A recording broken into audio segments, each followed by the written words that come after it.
চন্দনপুরের সেই অন্ধকার রাত আমার জীবনে যে জখম রেখে গেছে তা ৮ বছরেও মোছেনি।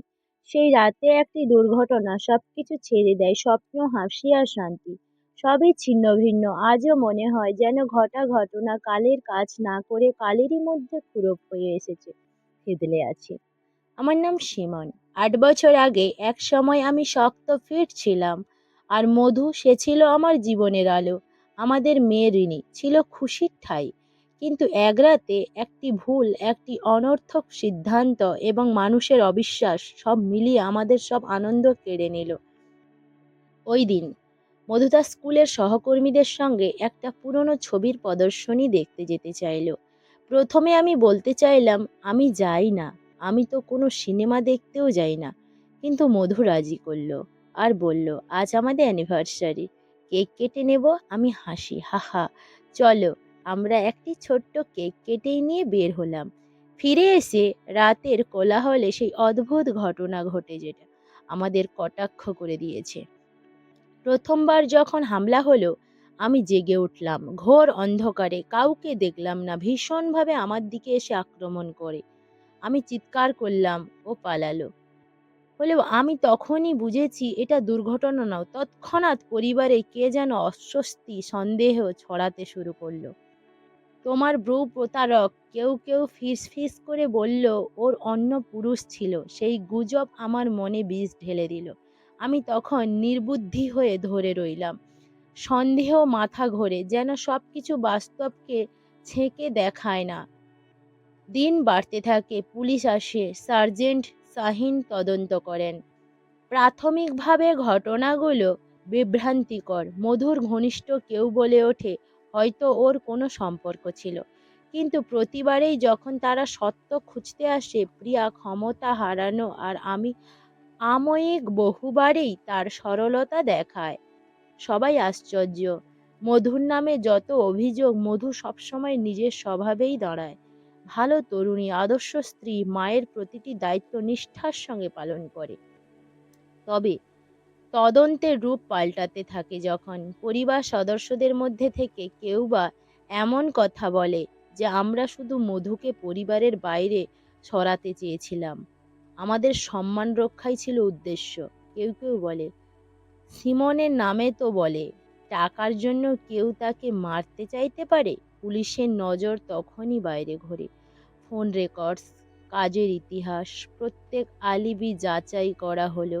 তরুণী শুদ্ধভাবে যত্নশীল মনে হওয়ায় নার্স, যিনি সকলে এসে সানিকে বন্দোবস্ত করতেন, তার ফোন রেকর্ডসের স্বাভাবিকতা ধরা পড়ে। রাতের ওই ঘণ্টায় তিনি ওই এলাকার কাছাকাছি ছিলেন, আর সেই রাতে মধুর মৃত্যু হয়।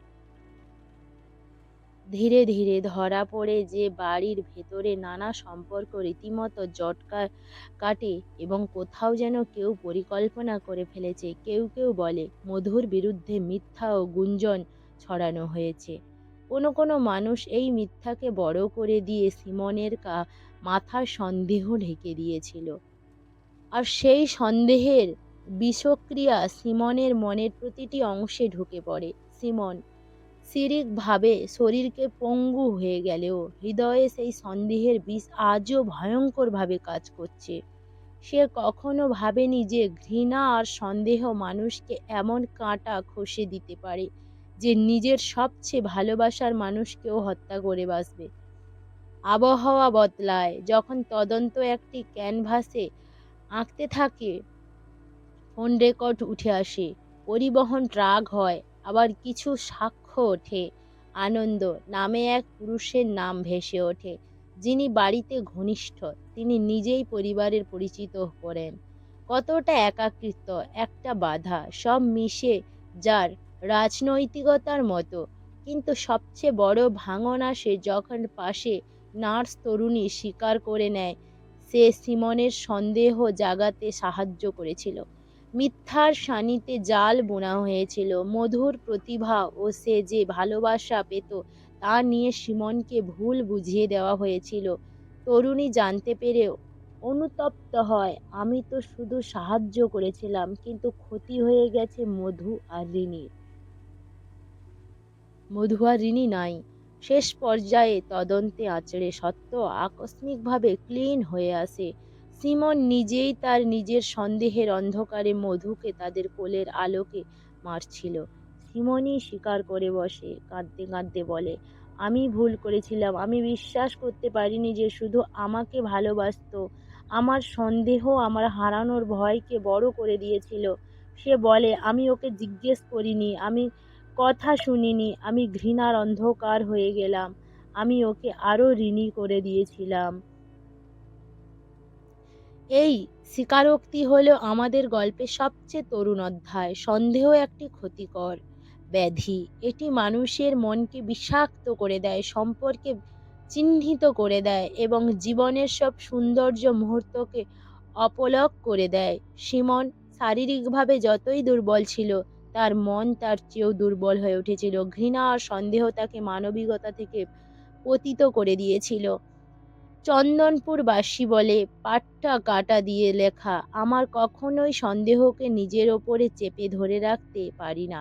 ভালোবাসা, বিশ্বাস এবং খোলামেলা কথাবার্তাই রক্ষা করে সম্পর্ককে। যদি সিমন মধুর সঙ্গে কথা বলতো, আসলে সব টুকরো টুকরো হতো।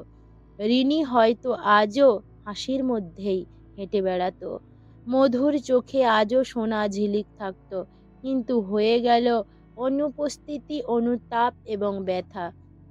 আমি আর কিছু বলতে চাই না, শুধু একটুকুই কথা বলি। চন্দনপুরে পাঠ করা এটাই সূক্ষ্ম, সন্দেহে ভরা মন কখনোই শান্তি দেয় না। খোলা কথোপকথন, বিশ্বাস এবং সহকর্মীরা গুগলোই বাঁচিয়ে রাখে মানবতা।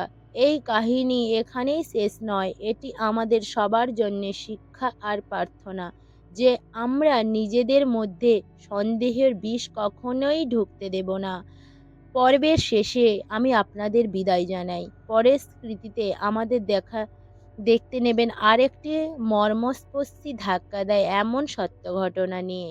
ততক্ষণে নিজে ও নিজের পরিবারের প্রতি যত্নে থাকুন। আর যদি গল্পটি ভালো লেগে থাকে তাহলে সাবস্ক্রাইব করুন আমাদের চ্যানেলটি। দয়া করে লাইক ও শেয়ার করতে ভুলবেন না। দেখা হবে পরের এপিসোডে। নিরাপদে থাকুন এবং বিশ্বাসকে হারাবেন না। নমস্কার।